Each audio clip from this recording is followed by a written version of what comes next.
Math का नया topic शुरू करने से पहले सब लोग बोले मैथ इजी है। दो चर वाले रैखिक समीकरण युग्म। हमारे पास दो समीकरण है। पहली समीकरण है a1x plus b1y plus c1 बराबर 0। दूसरी समीकरण है a2x plus b2y plus c2 बराबर 0, जहाँ a1 b1 और c1 और a2 b2 और c2 कोई भी हमारे नंबर है। प्लस में भी हो सकते हैं, माइनस में भी हो सकते हैं, वास्तविक संख्याएं। तो इन दोनों समीकरणों का एक ही हल होता है अगर a1 अपॉन a2 नहीं बराबर है b1 अपॉन b2 के। अगर a1 अपॉन a2 और b1 अपॉन b2 के बराबर नहीं है तो इनका एक ही हल होगा। कैसे करेंगे? दोनों के x के नंबर को भाग करेंगे, दोनों को y के नंबर को भाग करेंगे। दोनों अगर बराबर नहीं है, मान लीजिए एक तरफ 1/2 आया है, दूसरी तरफ 1/3 आया है, तो जब दोनों केसेस बराबर नहीं है तब हम कहेंगे समीकरण का कितना हल होगा? केवल एक हल होता है। दूसरा केस क्या है? अगर a1 अपॉन a2 और b1 अपॉन b2 और c1 अपॉन c2 बराबर होते हैं, अगर ये तीनों वैल्यूज आपस में बराबर आ जाती है, यानी x के गुणांकों का अनुपात, y के गुणांकों का अनुपात और कांस्टेंट टर्म के गुणांकों का अनुपात, अगर ये तीनों बराबर हैं तब हम कहेंगे संपाती रेखा है। संपाती का मतलब होता है एक के ऊपर दूसरी रेखा है, और उस केस में समीकरण के अनंत हल होते हैं, इनफाइनाइट हल होते हैं। दूसरा, अगर a1 अपॉन a2 और b1 अपॉन b2 यानी x के गुणांकों का अनुपात और y के गुणांकों का अनुपात आपस में बराबर है, लेकिन वो अचर पद के गुणांकों के अनुपात के बराबर नहीं है, तो ये दोनों रेखाएं आपस में समांतर होती हैं। तो बच्चों, पहला क्वेश्चन आपके सामने है। पहला क्वेश्चन यह है, रैखिक समीकरण युग्म 4/3x plus 2y equal to 8, meaning अगर हम देखें, एक मिनट पेंसिल ले लेते हैं, सिलेक्शन वो रखा है। आंसर है, क्वेश्चन ये है, मैं क्वेश्चन भी पढ़ देता हूँ। रैखिक समीकरण युग्म ये एक समीकरण है और एक बच्चा दूसरी समीकरण है, हमें इसके हलों की संख्या बतानी है। तो पीछे आपने फॉर्मूले, मैंने आपको कहा था फॉर्मूलों का आप लोग एक स्क्रीनशॉट लेके पहले उस फॉर्मूलों को लिख लीजिए। क्वेश्चन जब आप समझे तो वो फॉर्मूले अगर आपके सामने होंगे तो आपको बहुत आसानी होगी। पहली समीकरण है ये। दूसरी समीकरण क्या है बेटा? 2x plus 3y equal to 12। This one is the second समीकरण। अब ध्यान रखिएगा, या तो कांस्टेंट टर्म दोनों में लेफ्ट में होनी चाहिए, राइट में होनी चाहिए। x के गुणांक को हम a1 मान लेते हैं पहली समीकरण में 4/3, y के गुणांक को b1 मान लेते हैं हम 2, और जिसमें कुछ भी नहीं है वो c1 मान लेते हैं 8। ऐसी सेकंड समीकरण है मेरे बच्चों, a2 की वैल्यू हो गई 2, सेकंड समीकरण में x का गुणांक, b2 की वैल्यू हो गई हमारी 3 और c2 की वैल्यू हो गई हमारी 12। समीकरण के हिसाब से अगर हम बात करें तो सबसे पहले हम a1 अपॉन a2 की वैल्यू निकालें। a1 अपॉन a2 की वैल्यू हो गई 4/3 डिवाइडेड बाई 2, यानी 4/3 इंटू 2, 2 2 जा 4, दैट इज 2/3। अब हम b1 अपॉन b2 की वैल्यू निकालेंगे, ये भी आ गए 2/3। अगर a1 अपॉन a2 और b1 अपॉन b2 बराबर आ जाए तब आप निकालिए c1 अपॉन c2 की वैल्यू, 8/12, 4 2 जा 8, 4 3 जा 12। तो आप देख रहे हैं यहाँ पे कंडीशन A1/A2 बराबर है B1/B2 और ये बराबर है हमारा C1/C2। अगर ये तीनों चीजें बराबर होती हैं तो हम कहते हैं समीकरण के अनंत हल। ठीक है, अगर तीनों चीजें बराबर होती हैं तो हम कहते हैं समीकरण के अनंत हल। आंसर देखते हैं हम इसका। पहले क्वेश्चन नंबर 2 को पढ़ें। एक समीकरण है हमारे पास में 2x + 3y बराबर 12। हमें ये कह रखा है कि यदि x का मान 1 है तो y का मान कितना होगा। हम यहाँ पर x की जगह पे 1 रख दो। x की जगह पे क्या रख दो? 1 रख दो। जो मान दे रखा है उसे रख दो।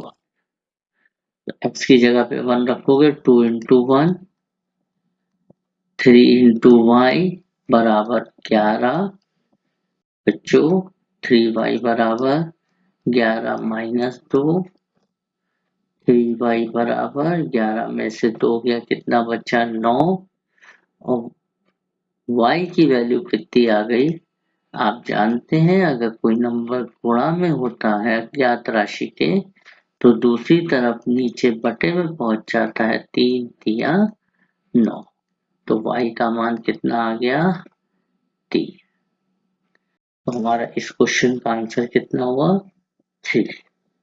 ठीक बेटा, मैं आपको सारे क्वेश्चन दिखा रहा हूँ और इसके बाद में आप लोग जो हमने इसकी प्लेलिस्ट बना रखी है उस पर भी आप इसको देखिएगा।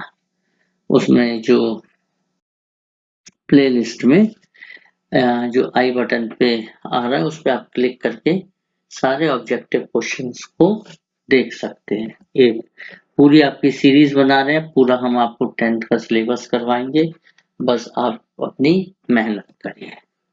नेक्स्ट क्वेश्चन की तरफ हम लोग बढ़ते हैं।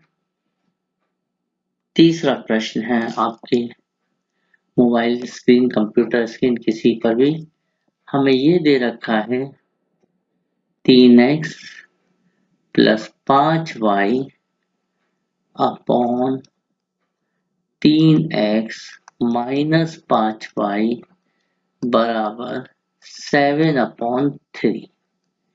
तो हमें x और y का अनुपात निकालना है। ठीक है, बहुत आसान है। देखिए, एक तरीका तो इसमें योगांतरानुपात नियम लगा के भी हो सकता है, लेकिन वो थोड़ा आप लोगों के लिए अलग रहेगा। तो हम यहाँ पे क्रॉस मल्टीप्लाई करते थे। ठीक है, 3 की मल्टीप्लाई किससे करेंगे? 3x + 5y से करेंगे बेटा। और 7 की मल्टीप्लाई हो जाएगी 3x - 5y से। बिल्कुल सिंपल सा आंसर है। 3 × 3 = 9x + 15y = 21x - 35y। जो ब्रैकेट के बाहर नंबर होता है अंदर वाले सारे नंबरों से मल्टीप्लाई हो जाता है। अब x वाली पद एक तरफ और y वाले पद एक तरफ। हम x को इधर ले आते हैं और इधर y को इधर ले जाते हैं। तो जब एक तरफ से दूसरी तरफ जाएगा 9x - 21x बराबर माइनस का 35y और माइनस का 15। अब 9 में से 21 तो जाएगा नहीं, 21 में से 9 जाएगा, बचेगा अपने पास में कितना बचेगा? 11 में से 9 गए 2, तो 11 में से 9 गए हमारे पास में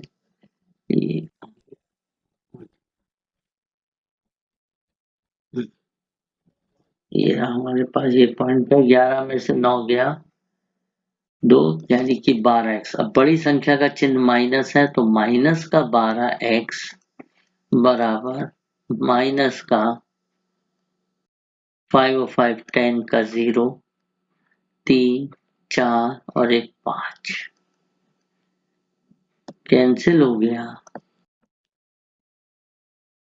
x बराबर 50/12, 2 से यहाँ पर साथ में y भी है, y को हम इसके नीचे ले लेंगे तो x बटे y बराबर 50/12, 2 से गया 25 और 2 से गया 6, तो x अनुपात y बराबर 25/6।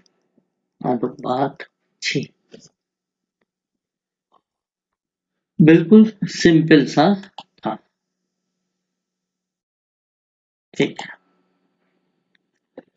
तो सिंपल है, क्रॉस मल्टीप्लाई करी, x एक तरफ y एक तरफ। बच्चों देखिए पूरी एक सीरीज बना रहा हूं मैं, जिसमें आपको पहले हम सारे ऑब्जेक्टिव क्वेश्चंस लेंगे। कोई आपको पूछना चाहते हैं क्वेश्चन या कोई आपको इसमें कमी लगती है तो आप मुझे कमेंट बॉक्स में लिखिए और इसको बारे में बताइए, हम उसको सही करेंगे। लेकिन मन लगा के पढ़ाई तो आप ही को खुद ही करनी पड़ेगी। चलिए पहला भाग है, आसान है। प्रश्न नंबर 4 का हम यहाँ पे आंसर लिख देते हैं। आंसर नंबर 4, समीकरण है x बराबर y और x प्लस y बराबर 0। x बराबर y यहाँ पर रख दीजिए, y प्लस y बराबर 0, 2y बराबर 0, y की वैल्यू कितनी हो गई 0, x y के बराबर है तो x भी क्या हो गया 0, यानी समीकरण का एक हल है x बराबर 0, y बराबर 0, ठीक है। दूसरा इसको करने का तरीका a1/a2 से भी कर सकते हैं, लेकिन ये आसान तरीका है, तो इसका एक अद्वितीय हल होता है। समझ रहे हैं आप लोग, हमने दोनों समीकरण को हल कर लिया, उसमें हमें x का मान भी मिल गया और y का मान भी मिल गया। अब आंसर नंबर 5 देखिए, k के किस मान के लिए 2x प्लस 3y बराबर 5 और 4x प्लस ky बराबर 10 के अपरिमित रूप से अनेक हल है। अनेक हल की कंडीशन देखते हैं। पहले तो सबसे पहले देखिए, पहली समीकरण में x के साथ का नंबर a1, y के साथ का नंबर b1 और ये जिसमें कुछ नहीं है c1। ऐसे ही ये नंबर a2, ये नंबर अपना हो गया b2 और ये नंबर हो गया अपना c2। तो a1/a2 बराबर b1/b2। अपरिमित हल के लिए क्या कंडीशन बनेगी, a1/a2 बराबर b1/b2 और बराबर नहीं है c1/c2 के, ठीक है। तो बराबर नहीं, सॉरी, बराबर होंगे। अगर अपरिमित रूप से अनेक हल है तो a1/a2 बराबर b1/b2 और ये बराबर होगा c1/c2 के। इसको कवर कर लें। अब a1/a2 कितना हो गया 2/4, b1/b2 कितना हो गया 3/k, c1/c2 कितना हो गया 5/10। 5 एकम 5, 5 दूनी 10, 2 एकम 2, 2 दूनी 4। अब फर्स्ट और सेकंड इन दो समीकरण को हम कंसीडर कर लेते हैं। 1/2 बराबर 3/k के, तो यहां से हमें k की वैल्यू क्या मिल गई 6। तो कंडीशन आप जानते ही हैं, जो शुरुआत में आपको फॉर्मूले दिए उसका स्क्रीनशॉट ले लीजिए और उसको पढ़िए। क्वेश्चन ये था k के किस मान के लिए इन दो समीकरण के अपरिमित रूप से अनेक हल हैं।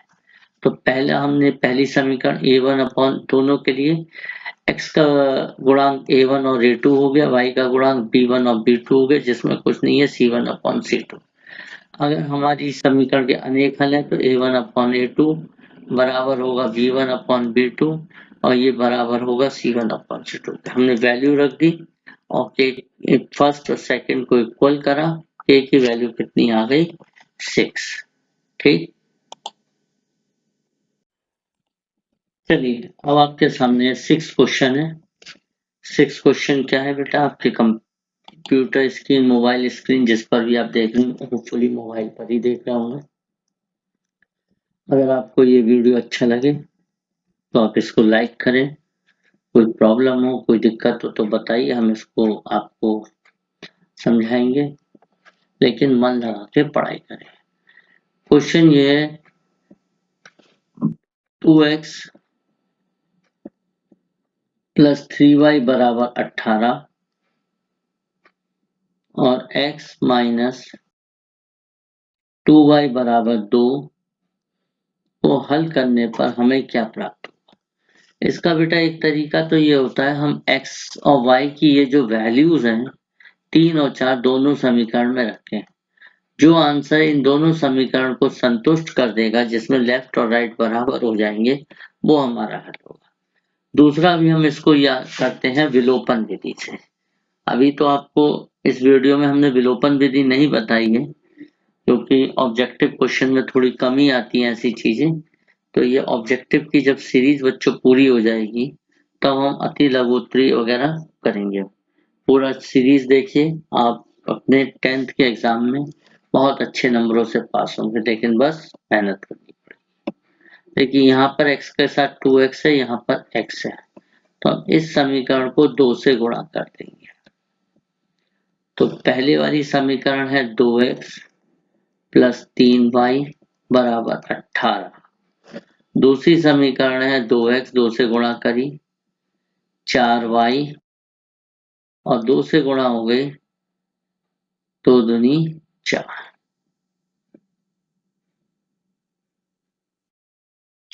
क्वेश्चन एक दफा फिर से देख लें। 2x प्लस 3y बराबर इतना और x minus 2y equal to कितना है बेटा 2 है। ठीक, अब हम इसको घटाते हैं। ये हो गया, घटाने का मतलब होता है देखिए इस दोनों के चिन्ह एक से है, प्लस प्लस है, दोनों के चिन्ह एक से होते हैं तो हम नीचे वाले का चिन्ह बदल देते हैं, माइनस हो गया, ये हमारा प्लस हो गया, ये हमारा माइनस हो गया। ये 2x प्लस का और 2x माइनस का कट गया। अब ये 3y है अपना प्लस का और ये 4y भी अब माइनस से किस में बदल गया प्लस में। तो 3y और 4y को प्लस करा तो अपना लोग का आंसर हो गया 7y। यहाँ पे 18 में से 4 माइनस होगा, कितना बचेगा 14। तो y की वैल्यू हो गई 14/7। 7 एकम 7, 7 दूनी 14। y की वैल्यू कितनी आ गई 2। वैसे तो देखिए y की वैल्यू 2 केवल इसी में है, तो यही आंसर होगा। लेकिन मान लीजिए किसी और में भी y की वैल्यू 2 होती तो कैसे करते। y की वैल्यू 2 आप इस समीकरण में रख दीजिए, इसमें रख दीजिए या इसमें रख दीजिए, जहां मन हो वहां रख दीजिए। 2x प्लस 3 इंटू 2 बराबर 18। 2x प्लस 3 दूनी 6 बराबर 18। 2x बराबर 18 के प्लस का जब दूसरी तरफ जाएगा माइनस में बदल जाएगा तो 18 माइनस 6। तो 2x की वैल्यू हमें मिल गई 12 बटे में जाएगा 6, तो x का मान हो गया 6 और y का मान हो गया 2। x का मान 6 और y का मान 2। ठीक, अगला क्वेश्चन।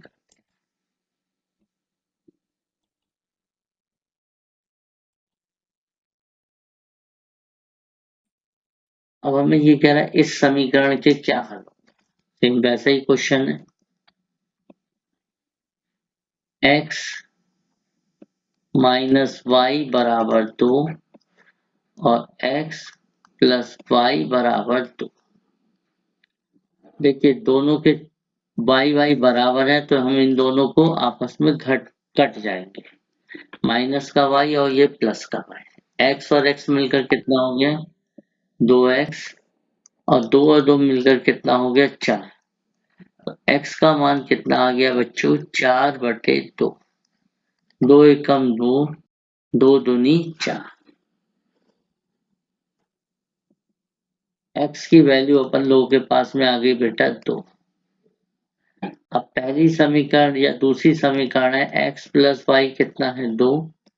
आप x की जगह पे 2 रखेंगे तो 2 प्लस वाई बराबर 2, y बराबर 2 माइनस 2। 2 माइनस 2 कितना होता है 0। y की वैल्यू कितनी हो गई 0 और x की वैल्यू कितनी हो गई बेटा 2।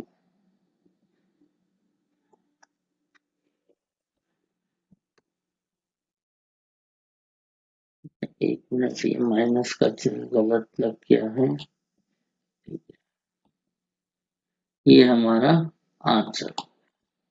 ओके, अब हम बढ़ते हैं अगले क्वेश्चन की ओर। अगला क्वेश्चन है 8वां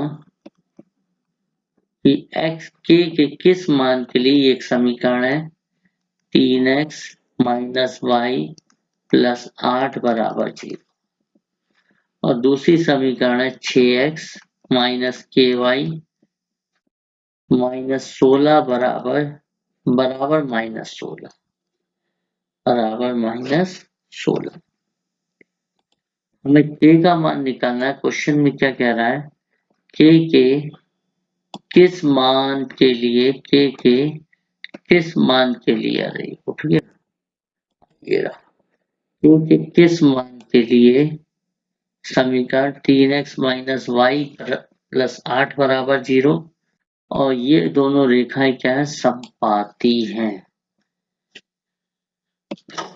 देखो समपाती की कंडीशन होती है a1/a2 बराबर b1/b2 बराबर c1/c2।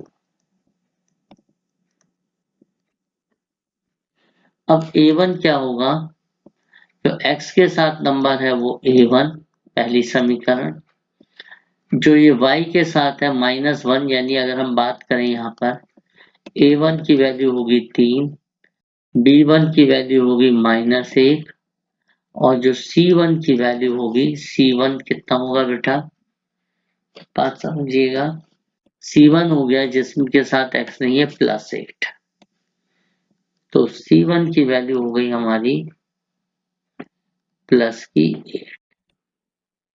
अब बात करते हैं दूसरी समीकरण में, ये a2 हो जाएगी, a2 की वैल्यू हमें 6 मिल जाएगी, b2 की वैल्यू हमें -k मिलेगी, और C2 के लिए पहले हम इस -16 को इधर लेकर आएंगे तो वो किसमें बदल जाएगा +16 में।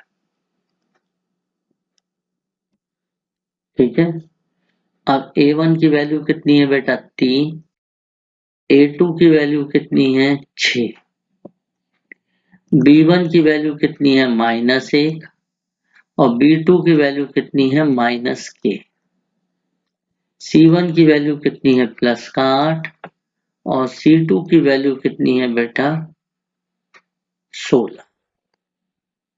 8 एकम 8, 8 दूनी 16, ये माइनस से माइनस कैंसिल, 3 एकम 3, 3 दूनी 6। तो इतना हल करने के बाद हमें आंसर मिलेगा 1/2 बराबर 1/k बराबर 1/2। हम इन दोनों को कंसीडर कर लेंगे, हल करेंगे, 1/2 बराबर 1/k, तिरछी गुणा होगी k इधर जाएगा और 2 इधर जाएगा, k की 1 से गुणा हो गई, कितना बचा k 1 जा k, और 2 की जब हमने 1 से मल्टीप्लाई करी तो कितना बचा 2 1 जा 2। तो k की वैल्यू हमें क्या प्राप्त हो गई, आंसर कहाँ गया हमारा, k की वैल्यू हमें 2 प्राप्त हो गई। ठीक, देखिए अगला क्वेश्चन है, नवा प्रश्न, 3x प्लस 2ky बराबर 2, 2x प्लस 5y प्लस 1 बराबर 6। यहाँ से हमें a1 की वैल्यू क्या मिलेगी 3, b1 की वैल्यू क्या मिलेगी 2k और c1 की वैल्यू मिलेगी 2। उससे पहले क्वेश्चन देखें, समीकरण 2 दे रखी है और हमसे कह रहा है ये रेखाएं जो है परस्पर समांतर है, तो k का मान कितना होगा, बिल्कुल लास्ट क्वेश्चन की तरह ही है।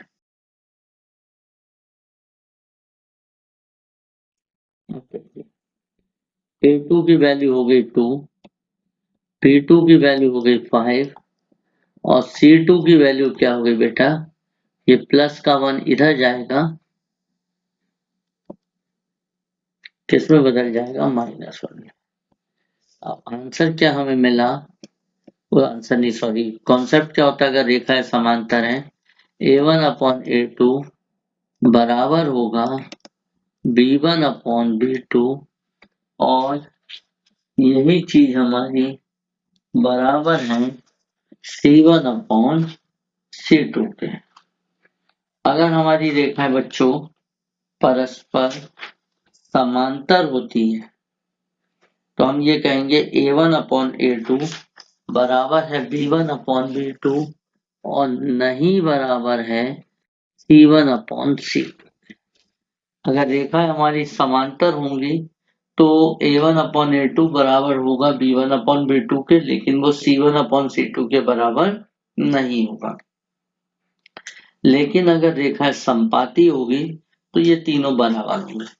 संपाती और क्या होता है ये समझ लीजिए और समांतर समझ लीजिए। जैसे ये दो रेखाएं हैं जो आगे और पीछे मिलाए जाने पर कहीं नहीं मिलती है तो इसको हम बोलते हैं समांतर रेखाएं। और संपाती में क्या होता है, एक रेखा ये है, दूसरी रेखा भी क्या है, इसी के ऊपर।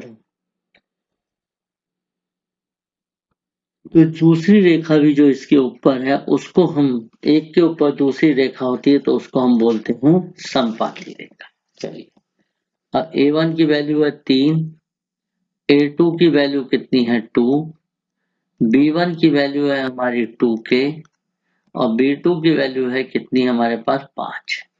तिरछी गुणा होगी इसकी इससे और इसकी इससे, तो 5 तिया 15 और 2 2 जा 4k, ये चीज यहाँ पर आ जाएगी तो k की वैल्यू कितनी हो गई 15/4। ठीक है, और इसकी जरूरत ही नहीं पड़ेगी, मान निकालना है। नेक्स्ट क्वेश्चन देखें 10। समीकरण ये है x/a बराबर y/b है और दूसरा है ax प्लस by बराबर a² प्लस b²। हमें y का मान निकालना है तो इस समीकरण से हम x का मान निकाल लेंगे, इस a को हम इधर शिफ्ट करेंगे तो x बराबर a/b y, x बराबर a/b y और इस मान को इस समीकरण में रख देते हैं। a/b y